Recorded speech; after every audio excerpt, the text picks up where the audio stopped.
Comme de nombreux Québécois, l'investissement vous intéresse? Vous souhaitez réaliser un maximum de profit? Si oui, vous risquez d'être la cible d'une fraude à l'investissement.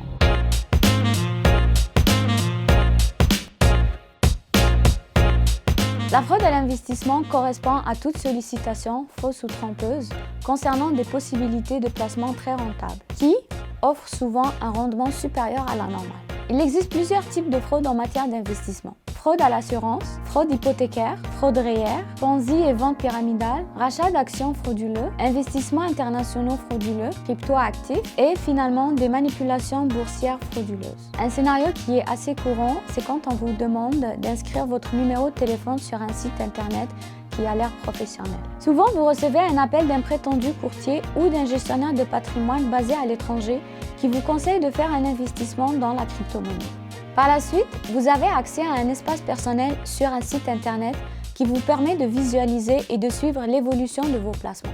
Très rapidement, les gains augmentent et vous vous sentez conforté dans vos choix. Pour vous encourager, le fraudeur fait régulièrement des suivis avec vous pousse à investir des sommes plus importantes et vous encourage à transférer des sommes importantes dans des comptes bancaires qui se trouvent à l'étranger. Une fois les fonds déposés, vous allez remarquer que le site où vous avez l'habitude de suivre vos placements est en maintenance et que le soi-disant conseiller ne répond plus à vos appels lorsque vous tentez de le joindre.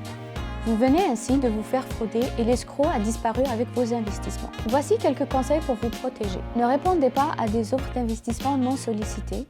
Méfiez-vous des promesses d'investissement sûres, au rendement garanti et aux bénéfices élevés. Aucun prestataire de services financiers sérieux ne promettra des bénéfices élevés sur du court terme. Faites des recherches en ligne sur le prestataire de services financiers en question.